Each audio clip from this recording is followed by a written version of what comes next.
프랑스 파리에 가면은 루브르 박물관이라는 박물관이 있습니다.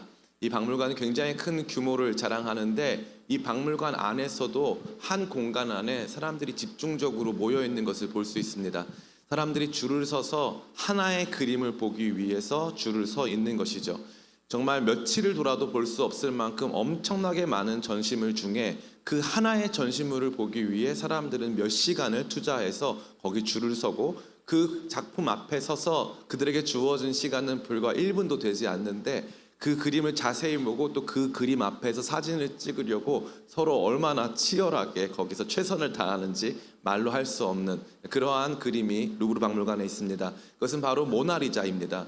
레오나르도 다빈치가 그린 이 모나리자 그 그림 한 편이 이 루브르 박물관 전체를 대표하는 그림이고 모든 사람이 그 박물관 안에서 보고자 하는 가장 중요한 빠질래야 빠질 수 없는 필수 코스라는 것이죠. 구약 성경에 있어서 아브라함이 이삭을 하나님께 바쳐드리는 이 장면은 구약 성경인 루브르 박물관이라면 이 장면의 이름을 모나리자라고 지칭해도 좋을 만큼 우리가 구약 성경에서 알아야 할 단 하나의 사건이라고 칭할 수 있을 만큼 중요한 사건입니다. 그래서 오늘 이 말씀을 우리가 지난주에도 같이 살펴봤고 이번 주에도 살펴보고 다음 주에도 살펴볼 거예요. 그래서 그러한 가운데 여러분들이 이 말씀을 그냥 대충 눈으로 쓱 읽는 것이 아니라 더 깊고 자세하게 하나님께서 계시하여 주신 그분의 뜻과 마음을 함께 만나는 시간 되기를 원합니다. 이 위대한 이야기 속에 우리가 지난주에 살펴본 것은 바로 시험이었습니다. 아브라함이 한 번도 본 적 없는 하나님, 이렇게 잔인하고 이렇게 나를 힘들게 하고 나를 어렵게 하는 하나님이 존재할 수 있을까? 약속의 아들 주신다고 해놓고서 갑자기 그 아들 데려가시면 나는 뭐가 되나? 하는 이러한 깊은 상심과 질문을 가질 수밖에 없게끔 하는 그 시험이 우리가 지난주에 함께 생각해본 내용입니다. 하나님의 시험은 사단 마귀가 주는 시험과 다릅니다. 사단 마귀가 주는 시험을 전문 용어로 뭐라고 하냐면 따라해볼까요? 유혹. 사단 마귀가 주는 시험은 전문적인 용어로 유혹이라고 합니다. 유혹. 여러분 이 카지노라고 하는 거 아시죠? 카지노에 가면 사람들이 도박을 합니다. 강원도 정선에도 카지노가 있는데요. 사람들이 도박을 합니다. 도박은요 일종의 시험입니다. 시험. 도박해서 돈을 딸 수 있을까요? 못 딸까요? 카지노는요 큰 수의 법칙이라고 해가지고 여러 번 하면 할수록 그 확률에 가까워지게 세팅을 해두었는데 그 확률은 무엇이냐면 정확하게 카지노가 수익을 얻는 세팅을 해놨다는 거예요. 그래서 카지노를 이길 수는 없습니다. 그 사람들은 반드시 돈을 잃어버릴 수밖에 없는 거죠. 사단 마귀가 주는 시험이 그와 같습니다. 사단 마귀가 주는 시험에 계속적으로 부딪히고 그들이 주는 시험을 통과한다 할지라도 결국에는 무너지고 넘어지고 손해보고 죽을 수밖에 없는 것이죠. 그것이 사단이 주는 시험, 유혹입니다. 근데 하나님이 주시는 시험은 뭐라고 했습니까? 하나님께서 주시는 시험은 무엇이냐면요 우리를 통과시키려고 주시는 시험이고 복 주시려고 주는 시험인 줄 믿습니다. 목사님 복 주시려고 주는 시험이 어디 있습니까? 코치가 정말 재능이 뛰어난 한 사람을 찾아냈습니다. 정말 이 흙 속의 진주와도 같고 너무나도 감춰진 보석과도 같은 이 사람이 있는데 코치가 열심히 가르쳐요. 최선을 다해서 가르칩니다. 그리고 나서 그 사람이 무대에 혹은 링 위에 경기장 위에 오를 수 있도록 그 사람을 최선을 다해서 가르치죠. 그리고 나서 얘기합니다. 오늘 이 시합이 너한테는 무대가 될 거야. 나는 너가 이 시합을 잘 통과할 것을 믿어. 너는 무조건 이길 거고 잘 될 거야. 너는 그동안 준비를 많이 했어. 그러니까 이 시험대 위에, 이 무대 위에, 이 경기장 위에 올라설 자격이 있어. 그러니까 하나님께서 아브라함에게 주신 시험은 그와 같은 엄청나게 큰 믿음의 무대요, 아름다운 경기장이었던 거예요. 그동안 하나님과 함께 동행하면서 자신이 만나고 알아왔던 하나님에 대한 것을 고백하고 그 믿음으로 자기의 믿음을 증명할 수 있는 너무나도 중요한 순간이었다는 것이죠. 그래서 하나님께서는 이 믿음을 통하여서 아브라함에게 주신 언약을 공고히 하시고 이 언약의 성취를 다시 한번 약속하신다라는 것입니다. 이것이 지난주 우리 함께 생각해봤던 시험이에요. 하나님께서는 시험을 통해 저와 여러분의 믿음을 보이시고 그 믿음을 완성해 나가신다라는 것을 함께 생각해 볼 필요가 있습니다. 오늘은 그러한 가운데 하나님께서 이 시험을 어떠한 형태로 주셨는가 하는 것을 같이 생각해 보기를 원합니다. 하나님께서 이 시험을 주실 때 그냥 주지 않으셨습니다. 우리는 자세하게 이 말씀을 생각해 볼 필요가 있습니다. 우리 2절 말씀 같이 한번 읽어보겠습니다. 시작. 여호와께서 이르시되 내 아들 내 사랑하는 독자 이삭을 데리고 모리아 땅으로 가서 내가 내게 일러준 산 거기서 그를 번제로 드리라. 여기 등장하는 이 번제로 드리라고 했을 때는 하나님께서 이삭을 그냥 바치라고 말씀하신 게 아니라는 거예요. 그냥 바치라는 게 아니에요. 번제라는 예배의 형식으로 드리라고 말씀한 거예요. 예배의 형식. 그럼 이때까지 구약 성경이 있었습니까? 없었습니까? 아브라함 당시에는 구약 성경이 없어요. 그 말은 뭐냐 하면은 예배의 형식을 규정하는 율법이 아직 없다는 거예요. 그러니까 아브라함이 하는 모든 것이 첫 번째예요. 그러면 할례를 누가 먼저 받았습니까? 아브라함이 제일 먼저 받았어요. 아브라함이. 그리고 11조는 누가 먼저 했죠? 창세기 14장에 아브라함이 제일 먼저 했어요. 그러니까 이 모든 것은 아브라함이 걷는 모든 것은 역사가 되는 거예요. 그리고 그것이 출발이 됩니다. 그러니까 아브라함의 이야기를 그냥 읽으면 안 돼요. 아브라함의 이야기는 그냥 아브라함이라고 하는 한 개인의 믿음의 이야기가 아니라 모든 믿는 사람들이 행해야 할 것들을 하나님께서 아브라함이라고 하는 한 사람을 통해서 말씀하시는 거예요. 그래서 모든 믿는 사람이 그의 믿음을 가지고 최종적으로 완성해야 될 하나의 행위가 있다 이거예요. 그건 뭡니까? 따라해 볼까요? 예배라는 거예요. 마지막으로 너가 해야 될 그 일이 있어. 그래서 실제로 이 일 끝나면 아브라함이 할 수 있는 건 아무것도 없어요. 이게 아브라함이 자기 인생에서 할 수 있는 마지막입니다.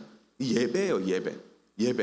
그 예배 하나가 아브라함에게 하나님께서 명령하신 내용입니다. 그러면 하나님께서 아브라함에게 어떠한 종류의 예배를 명령하셨는가를 알면 오늘날 아브라함의 예배를 시작으로 해서 구약성경 시대 모세가 준 율법으로 이루어진 예배, 그리고 예수 그리스도 안에서 성취된 신약 성도들이 드리는 예배, 오늘날 저와 여러분이 드리는 예배의 본질과 예배 행위의 핵심이 드러나 있다라는 거예요. 그래서 기독교 신자들의 핵심은 뭐다? 예배라는 거예요. 예배. 제가 개인적으로 아주 좋아하는 존 파이퍼 목사님 뭐라고 하냐면은 선교에는 끝이 있다 이거예요. 선교에는 끝이 있다. 그럼 뭐에는 끝이 없다. 예배에는 끝이 없다. 예배는 영원하다. 선교는 어느 시점에 멈춘다는 거죠. 그리고 선교의 목적은 예배할 수 없는 사람들을 예배하게 하는 거예요. 그러니까 예배가 영원한 거고 저와 여러분들이 해야 할 가장 중요한 하나님께 주신 미션, 하나님께서 저와 여러분에게 요구하시는 것은 예배라는 사실이에요. 예배. 이거 외에 다른 것이 없습니다. 사랑하는 성도 여러분, 전 여러분들이 예배를 소중히 여기시길 축복합니다. 여러분들이 예배가 생략된 신앙생활을 하게 되면 어떤 일이 발생할까요? 예배가 생략된 신앙생활이 지속되는 가운데 첫 번째 문제는 무엇이냐면은 지나치게 사변화되고 이성적인 것으로 전락해버리는 신앙이 남습니다. 그래서 모든 것은 관념으로 이루어지고요. 하나님과의 만남, 또 하나님께서 원하시는 삶을 드리는 이런 것들이 하나도 없고 그냥 성경 말씀 읽고 듣고 깨닫는 것에 멈추어 있다라는 것이죠. 그래서 그러한 의미에서 이 예배가 이루어지지 않는 것은 엄밀히 말하면 신앙생활이 멈춰 있는 것을 의미합니다. 우리는 예배라고 하면 이제 다 모여가지고 뭐 같이 이렇게 있는 것을 상상하곤 하는데, 연상하곤 하는데, 그것을 넘어서서 근본적으로 오늘 우리가 함께 살펴보게 될 하나님께서 저와 여러분에게 명령하신 이 예배가 멈추면 그 다음부터는 신앙생활 자체가 없다고 보시면 돼요. 굉장히 중요한 겁니다. 제 입으로 말씀드린 게 아니라 여기 보면 하나님께서 아브라함에게 무엇을 시험하신다? 예배를 시험하신다. 너 예배 드려라. 우리는 자꾸 이삭 바쳐라에 관심을 두잖아요. 아니에요. 예배 드려라고 말씀하셨어요. 예배 드려라. 너 마지막 예배를 드려라. 너가 드릴 수 있는 최선의 예배, 너 예배 드려라 라는 명령을 그의 믿음의 완성의 큰 무대에서 말씀하셨다는 거예요. 하나님께서 저와 여러분이 선교 안 했다고 뭐라고 하실까요? 하나님이 저와 여러분이 헌금 안 했다고 뭐라고 하실까요? 아니요. 너는 왜 내가 너에게 명령한 예배를 하지 않았니? 라고 말씀하실 거예요. 예배하는 건 그만큼 중요한 것입니다. 하나님께서 아브라함의 모든 삶의 시간들을 완성하시는 도구로 사용하실 만큼 예배가 중요한 거예요. 그렇기 때문에 이 예배에 대해서 바르게 이해하고 이 예배를 정말 우리 가운데 새롭게 드리는 그런 훈련과 그러한 실천이 없다면 저와 여러분들의 심령은 마르기 시작하고 신앙적인 열정, 신앙적인 능력이 우리 가운데 사라지는 것을 많이 보게 되는 것입니다. 군에 있을 때 개인적으로 굉장히 친했던 고참이 있어요. 이 고참은 대구에서 온 고참이었는데 대구 영남대학교 IBF 출신이었어요. 열심히 신앙생활을 해가지고 자기는 자기 인생에서 제일 행복한 시간이 하나님 예배하고 혼자 기타 치면 하나님 예배하고 그 다음에 이제 이 신앙서적을 도서관에서 읽으면서 지적으로 깨달음을 얻는 시간을 가장 사랑한다고 저한테 얘기하더라고요. 그 둘이 얘기를 잘 통해가지고 그 당시에 신앙서적 관련된 얘기를 너무 많이 했어요. 왜냐하면 저희 부대는 통신부대여가지고 밤을 새는 게 우리의 이제 역할이거든요. 밤새도록 얘기를 해야 되는데 이 고참하고 같이 밤을 새면 근무를 서면 밤새 신앙 얘기만 하는 거예요. 제가 저보다 나이는 어렵지만 제가 굉장히 존경했어요. 너무 대단하다 생각했어요. 그런데 이분이 신앙이란 무엇이냐 고민하다가 그래도 내가 교회에 가는 것도 중요하지만 마음으로 잘 믿고 하나님 말씀 잘 알고 삶으로 실천하고 그러면서 그것을 보여주는 게 중요하지 않겠느냐 해서 이 사람이 선택한 길은 어떤 걸 선택했냐 하면은 자기는 그러면 주일날 교회 가지 않고 여기 남아서 여기에 있는 우리 장병들과 함께 축구도 하고 하면서 좀 그들에게 좀 선한 영향력을 끼치고 그들과 좀 함께 하면서 그리고 주일날 자기가 대신 근무도 쓰고 하면서 다른 사람들 은혜 받도록 혹은 다른 사람들 좀 쉴 수 있도록 도와주겠다고 해서 교회를 안 가겠다는 거예요. 저는 그때 어떻게 생각했냐면은 너무 대단하다고 생각했어요. 너무 멋있다.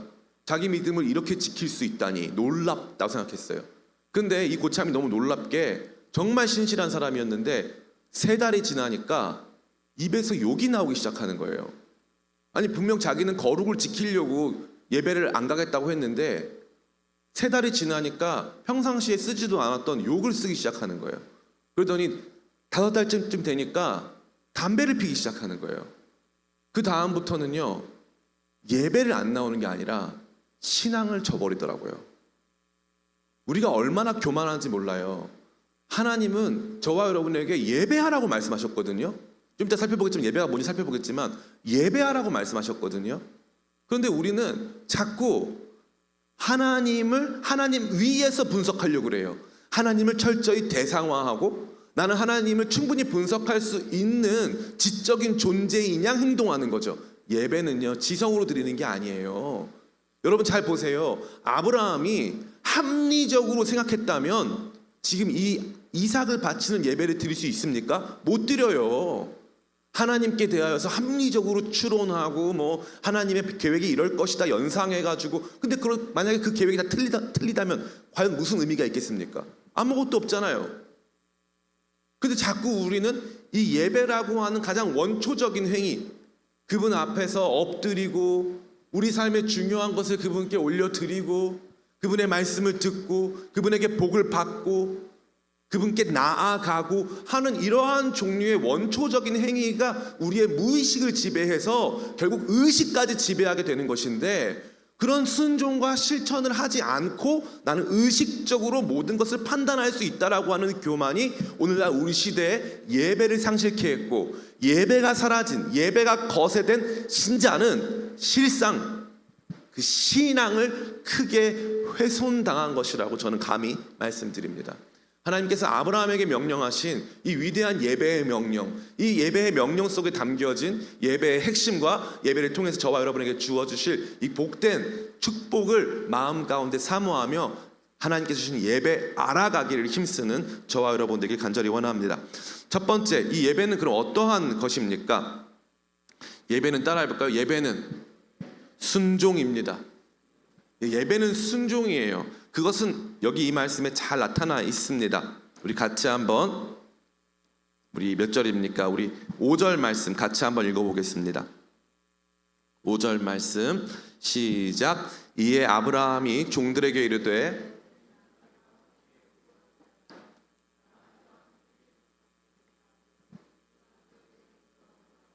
아멘. 아브라함은 이 과정을 100% 예배로 이해했습니다. 이 과정을 단순히 이삭 바친다 이게 아니에요.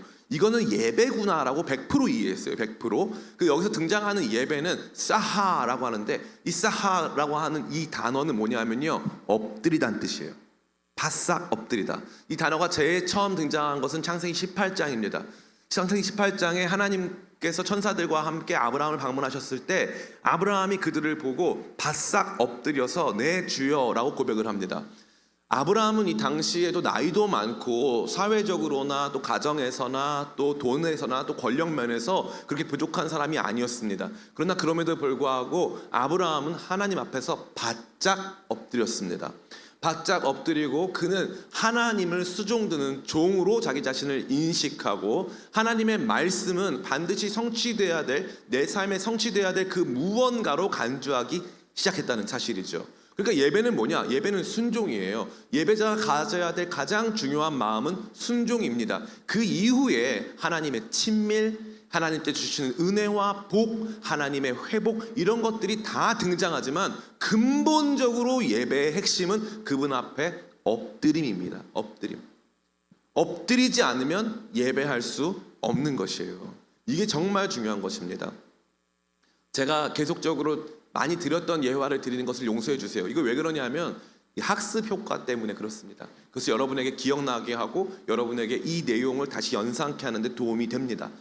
제가 신학교 다니고 있을 때, 그때는 제가 공부를 너무 열심히 해서 토요일에도 도서관에서 살았어요. 토요일에도 도서관에서 살면서 이제 공부하고 기도하고 계속 그랬습니다.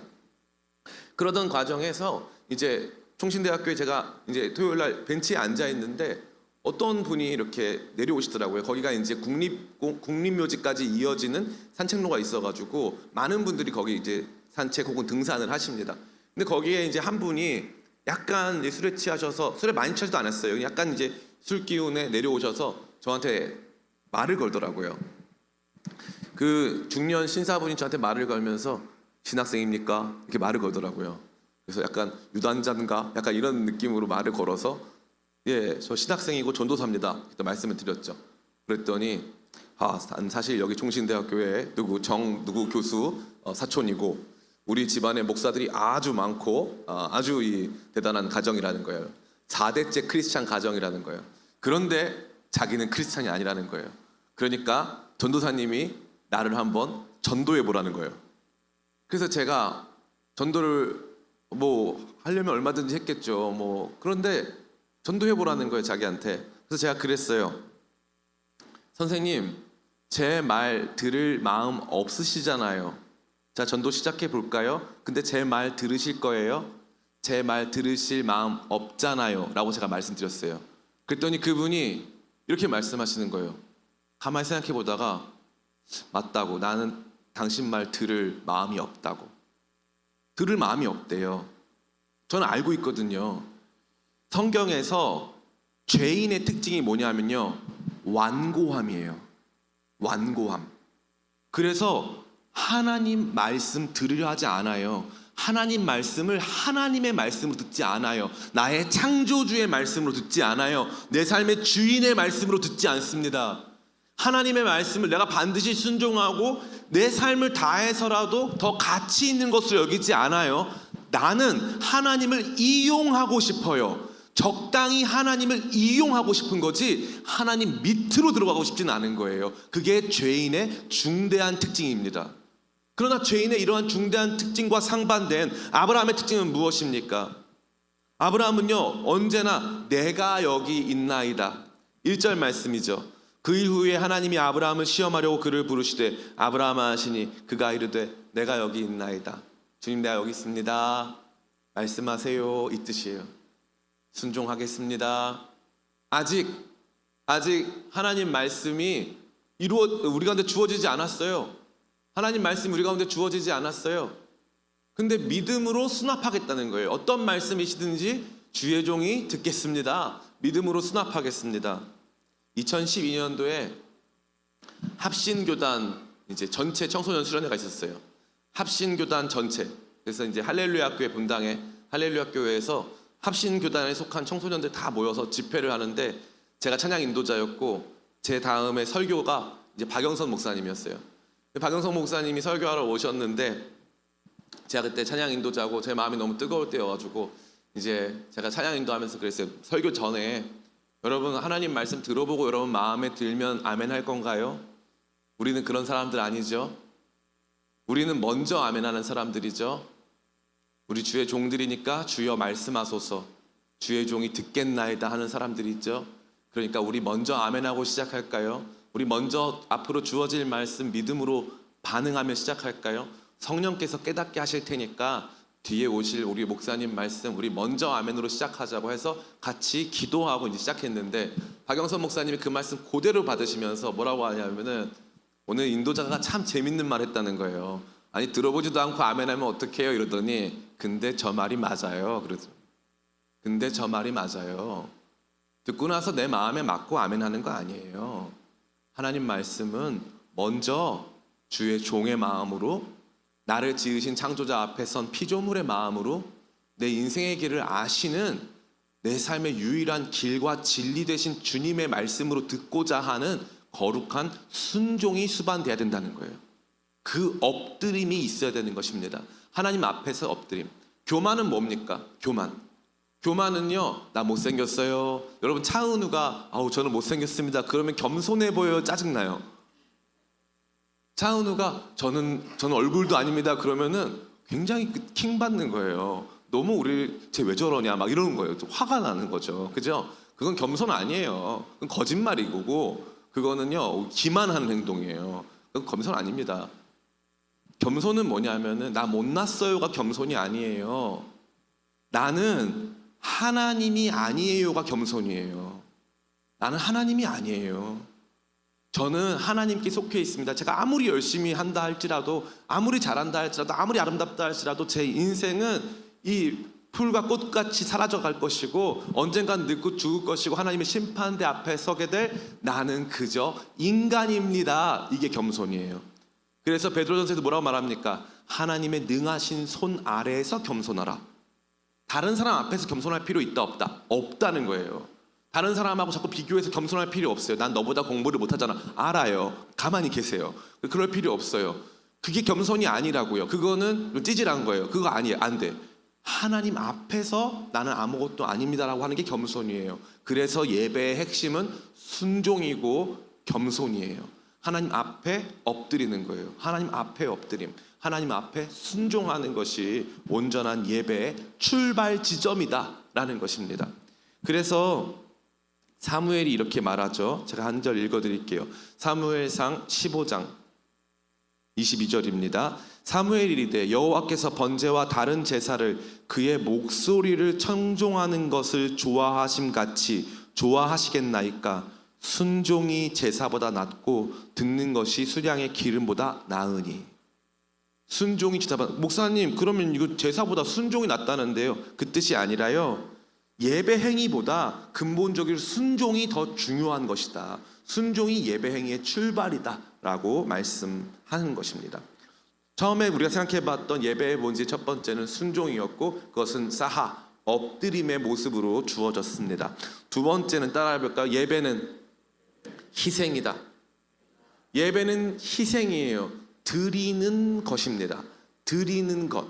성경에 예배인데 하나님께 드리는 것이 없는 것을 하나라도 대보세요. 없습니다. 놀랍게 없어요. 성경은 모든 예배를 규정할 때 하나님께 드려야 할 것이 있는 거예요. 드려야 할 것이 있다. 무엇을 드릴 것이냐? 이거 굉장히 중요한 문제예요. 그래서 첫 번째 순종은 하나님께서 말씀하심으로 그분의 말씀을 듣는 모습 안에서의 엎드림이라면, 드림은 하나님께서 내 삶의 주인이시라고 하는 고백으로서의 순종이에요. 들음 행동으로서의 행동을 하겠다는 것에 대한 순종이 엎드림이라면, 드리겠다라고 하는 순종, 뭐든지 드릴 수 있다라고 하는 순종, 하나님이 주인이시라고 하는 이 순종이 드림의 모습입니다. 이건 너무나도 중요한 것이죠. 나에게 있어서 무엇이 가장 소중한가를, 내 삶의 우선순위가 무엇인가를 고백하고 선언하는 시간이에요. 주일날 아침에 한 주 내내 힘들게 일상에서 수고한 저와 여러분들에게 스스로에게 얼마든지 보상을 줄 수 있는 시간입니다. 그러나 그럼에도 불구하고 우리는 이 시간을 따로 떼어서 하나님께 드리기로 결정했어요. 왜냐하면 내 삶의 주인이 하나님이시기 때문인 것이죠. 제가 2010년도에 어떤 교회에 이제 부임해서 그 교회에서 사역을 할 때 선생님들이 맨날 그러는 거예요. 목사님, 전도사님, 지금은 시험 기간이어가지고 시험 기간에는 출석률이 반으로 떨어집니다. 그러니까 그걸 마치 어떻게 말씀하시냐면 당연히 그렇다라고 말씀하시는 거예요. 그리고 제가 부임하자마자 그때가 참 좋았어요. 아무것도 모를 때니까. 그때 막 거기 뭐 강남이고 이러니까 애들 막 공부 많이 하거든요. 근데 저는 제가 느꼈을 때 공부량이 그 친구들의 대학을 결정하지 않는다는 걸 잘 알아요. 더 재밌는 얘기 해드리자면 제가 가르쳤던 그 아이들 중에 정말 이른바 스카이 대학 간 친구들 있죠. 놀랍게 걔들은 예배를 안 빠졌어요. 지금 생각해봐 너무 신기해요. 걔들은 예배를 안 빠져요. 그런데 나중에 뭐 잘 안 된 친구들은 다 예배 빠져요. 뭐 학원 간다 다 그래요. 물론 부모가 보기에는 그런 애라도 학원이라도 보내서 뭐라도 좀 시켜보겠다고 한 것은 이해가 돼요. 그러나 제가 느꼈을 때 정말 우리가 가르쳐야 되는 순간이 그 순간이거든요. 그 순간. 야, 너가 중간고사 보려고 태어난 건 아니야. 우리 삶의 목적이 예배하는 거니까 어차피 시험은 계속 있어. 인생 시험 끝까지 있는 거다. 그거 매번 무슨 뭐 중요한 순간마다 예배 빼먹고 할 만큼 중요한 거 아니야. 예배가 더 중요한 거야. 매일 하는 게 더 중요한 거야. 라고 제가 말해 주었고 실제로 그러고 나서 시험 기간에 출석률이 많이 올라왔어요. 저는 그 당시에 고등부 올라와서 똑같이 했어요. 시험 빠지는 거 자랑 아니다. 시험 때 예배 빠지는 거 자랑 아니다. 그래서 제가 찾아가가지고 막 가서 격려해주고 막 그러면서 제가 맨날 했던 말이 뭐냐 하면 애들하고 같이 막 선포했어요. 저는 선포를 좋아해요. 선포하면 그대로 되더라고요. 신기한 게. 맨날 선포했습니다. 그래서 애들한테 공부한 것만, 그러니까 애들이 공부한 것만 시험에 나오게 해달라는 뜻인 줄 알고 제가 공부한 것만, 그러니까 애들이 진짜 막 정말 간절하잖아요. 왜냐하면 이제 공부 못한 것도 많으니까. 그래서 애들이 같이 공부한 것만 외쳤어요. 그랬더니 제가 맞게 하소서. 그러니까 애들이 그 다음 말을 못 하더라고요. 왜냐하면 기도하면 공부 안 한 것도 맞아야 되는데 공부한 것만 맞으면 문제가 생기잖아요. 근데 우리는 신앙생활은 공부 안 한 것도 맞는 건 줄 알아요. 아니에요. 공부한 것만 맞는 게 진짜 신앙이에요. 진짜 믿음이죠. 어찌됐건 그러한 모습 안에서 드려야 된다는 거예요. 철저하게 하나님이 무엇을 요구하시면 그것을 드리려고 힘쓰고 애써야 한다는 거예요. 그걸 어려운 말로 영적 채무감이라 그래요. 채무감. 그럴 필요 없어요. 할 필요 없어요. 그거 안 한다고 뭐라고 안 해요. 그런데 마음 가운데 하나님께 드리고 싶은 것이고 하나님의 말씀에 순종하고 싶은 거예요. 그 마음이 예배인 줄 믿습니다. 저한테 어떤 분들이 맨날 물어봐요. 목사님 11조 해야 됩니까? 11조가 성경적인가요? 11조가 신약 성경에도 나와 있습니까? 저한테 얘기해요. 저는 꼭 얘기하죠. 11조는 율법이 아니다. 강제 규범이 아니라고 말해줘요. 11조는 강제 규범 아닙니다. 강제 규범 아니에요. 이걸 꼭 잘 들으셔야 돼요. 11조는 강제 규범 아니에요. 구약 성경 시대 때는 강제 규범이었지만 지금은 강제 규범 아닙니다. 강제 규범. 제가 더 놀라운 얘기 드릴까요? 주일 성수도 강제 규범 아닙니다. 신자에게 강제된 규범, 즉 율법은 더 이상 없습니다. 신자에게 율법은 없어요. 이제 없는 거예요. 없다는 게 뭐냐 하면은 뭐든지 방종하고 내 맘대로 하라 이 뜻이 아니라요. 이제 더 이상 누가 외부에서 나를 규범적으로 강압해서 하는 게 아니라는 거예요. 그래서 웃긴 게 뭐냐 하면 구약 성경은 10분의 1을 드리거든요. 신약 성경은요. 땅을 팔아 바치거나 목숨을 바치거나 둘 중 하나예요. 다 드려야 되는 거예요. 자, 결정해 보세요. 구약으로 할까요? 신약으로 할까요? 여러분 어느 쪽으로 좀 드리고 싶으세요? 구약이 제가 말씀했잖아요. 구약이 100배 편하다니까요. 실제로 종교는요 원래 구약이 편한 거예요.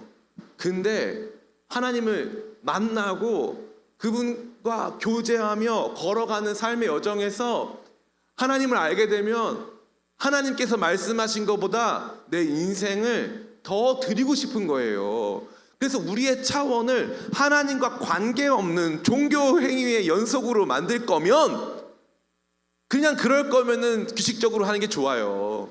그러나 그 이상으로 나가기를 원하는 성도들이 있다면, 진짜 믿음의 길을 걷기를 원한다면 성령께서 내 안에 들어오셔서 사랑의 율법으로 사랑해야 한다. 하나님을 내 마음과 뜻과 힘을 다해 사랑해야 하고 이웃을 사랑해야 한다라고 하는 그 마음으로 살기를 원한다면 자연스럽게 예배하고 우리의 삶을 드리고 우리의 시간을 드리고 우리의 힘을 드리는 그 일이 우리 안에 더 이상 뭐 손해보고 어려운 일이 아니라는 사실입니다.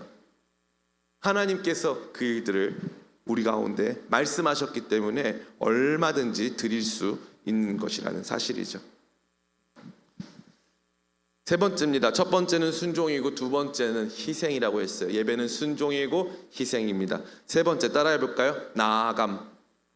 예배는 나아감입니다. 나아감. 하나님께서는 아브라함에게 이삭을 아무 장소에서나 드리지 말라고 말씀하셨어요. 도리어 특정한 지역, 특정한 장소로 이동해서 거기서 이삭을 드리라고 말씀하셨습니다. 2절 말씀 다시 한번 보겠습니다.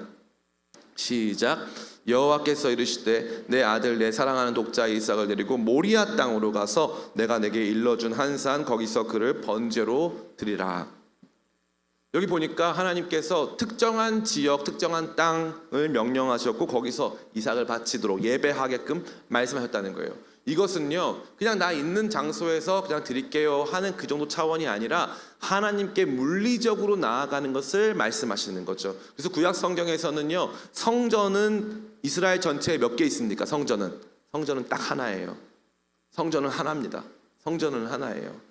그리고 이 사람들이 적어도 1년에 3번은 성전에 나와서 예배해야 합니다. 모든 이스라엘 사람들이 성전에 나와야 돼요. 나아가는 행위가 있는 거죠.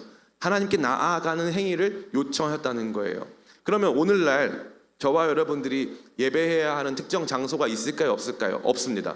물리적 장소가 지정되진 않았어요. 그러나 확실한 것은 이 나아감, 내 삶이라고 하는 거룩하지 못한 장소에서 주님께서 계시는 주님의 보좌 앞이라고 하는, 그래서 우리가 담대히 은혜의 보좌 앞으로 나아갈지어다 라고 히브리서 4장은 말하고 있는 거예요.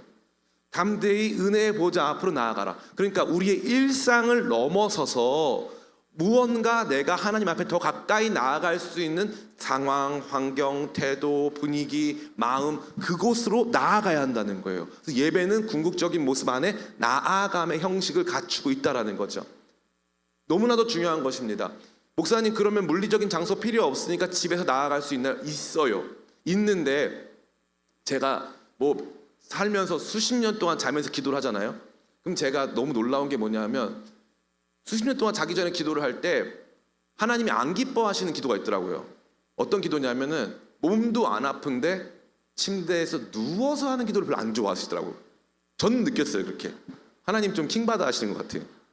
기도 받으실 때 좀 그건 좀 아니지 않냐? 좀 약간 그 고참 같아요. 그 당시는 주님께서 누워서 기도한다고? 약간 이렇게 주님이 저를 약간 좀 책망하시는 것 같은 느낌이 들어요. 그럼 제가 아유 좀 죄송합니다 하고 앉아요. 앉고 무릎을 꿇어요. 그럼 은혜가 팍 임할 때가 너무 많아요. 그게 사소하지만 나아감이에요. 나아감. 제가 어떤 성도님 집에 방문하면은 목사님 여기 제 기도방이에요 하고 보여주실 때가 있어요. 그건 나아감이에요. 그 장소로 나아감. 시간으로 나아갈 수도 있어요. 아침 9시는 뭐 아침 7시는 아침 6시는 밤 11시는 내가 기도하는 시간, 나아감의 시간인 거죠. 그래서 예배에서 하나님께서 요구하시는 예배의 모습은 나아감의 예배예요. 나아감. 순종의 예배, 희생의 예배 뿐만 아니라 나를 이동시키는 거예요. 일상의 공간에서 영적 공간으로 나를 영적인 모습 안에서 이동해서 거기서 하나님께 집중해서 예배하는 것이죠. 이게 너무너무 중요한 것입니다. 사랑하는 성도 여러분, 저는 하나님께 여러분들이 나아감의 예배 드리시기를 축복합니다. 아멘. 또 한 가지가 있어요. 따라해 볼까요? 재물은 하나님이 준비하신다. 우리 같이 말씀 한번 읽어보겠습니다. 7절과 8절이죠. 같이 읽습니다. 시작. 이삭이 그 아버지 아브라함에게 말하여 이르되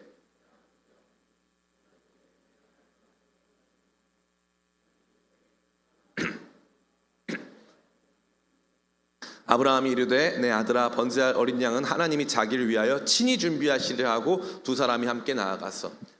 제물은 하나님이 준비하신다는 건 뭐냐면 따라해볼까요? 하나님이 완성하시는 예배. 그렇죠. 하나님이 완성하시는 예배예요. 이거 너무너무 중요한 거예요. 이게 왜 중요하냐면요, 나는 그분께 순종으로 엎드렸어요. 하나님이 나보다 높으시고 그분이 주인이시고 그분이 말씀하시면 난 들어야 돼요. 나는 내 삶에 중요한 것을 그분께 드릴 거예요. 시간과 물질과 마음과 재능과 내게 주신 모든 것이 하나님이 주인이라고 믿고 그분께 드릴 겁니다. 그리고 실제로 내 마음을 주님 앞에 올려드리면서 같이 나아갈 거예요. 그 예배가 굉장히 중요한 예배예요. 절대 잊지 말아야 되고, 그러나 절대 잊지 말아야 될 것은 나의 순종과 희생과 나아감이 이 예배를 완성하지 않는다는 거예요. 이게 진짜 중요한 거예요. 그럼 우리가 그 예배 가운데 뭘 기대하게 되는 것이냐? 나의 연약한 순종과 나의 작은 희생과 충분히 나아가지 못한 이 나아감을 하나님이 완성하실 것을 기대한다, 이 말입니다. 아멘. 저는 여러분들이 이것을 기대하시기 축복해요. 그래야 이 예배 안에서 인터랙션, 하나님과 우리가 함께 만나서 역동적으로 상호작용하는 것을 경험하게 되는 거예요. 예배는 그러한 놀라운 충돌, 놀라운 이 역동성의 시간인 줄 믿습니다. 나는 하나님 앞에 순종하고 나아가고 희생하며 올려드려요. 하나님은 내려오셔서 이 모든 것을 완성하세요. 예배를 예배로 완성하신다. 그러니까 하나님이 내 예배의 완성자시다. 내 연약한 모든 것들 하나님께서 완성하실 것이다 라고 하는 기대를 가지고 예배에 동참해야 할 줄을 믿습니다. 마지막 5번째입니다. 따라해 볼까요? 예배는 축복. 우리 같이 한번 읽겠습니다. 17절, 18절 같이 읽습니다. 시작. 내가 내게 큰 복을 주고 내 씨가 크게 번성하여 하늘의 별과 같고 바다의 모래와 같게 하리니 내 씨가 그 대적의 성문을 차지하리라. 또 내 씨로 말미암아 천하 만민이 복을 받으리니 이는 내가 나의 말을 준행하였음이니라 하셨다 하니라. 아멘. 잘 보세요. 시험은 하나님이 떨어뜨리려고 주신다고 했어요? 붙이려고 주신다고 했어요? 붙이려고 주신다고 했어요. 그럼 처음부터 하나님은 이 시험을 주실 때 이 결과를 준비하고 주신 거겠네요. 네, 맞아요. 이 시험 주실 때 그러면 뭘 준비하셨어요? 축복. 예배는 축복인 줄 믿습니다. 예배는 우리 가운데 주실 하나님의 은혜, 하나님께서 우리 가운데 더하실 것들을 저와 여러분에게 공고히 하시고 그 약속을 확인시키시고 그 안에서 복 받게끔 하시려고 주시는 현장인 줄 믿습니다. 그래서 예배 완성하시는 분 하나님이신데 예배 완성의 모습은 축복으로 끝나는 거예요. 그래서 목사가 예배 마지막에 축도 하잖아요. 축도. 예배 드리는 건 저와 여러분에게 복이 되는 줄을 믿습니다. 오늘 말씀 마쳐요. 하나님께서 아브라함에게 이 이삭을 드리는 장면은 그냥 믿음으로 순종 한번 해라 이 뜻이 아니에요.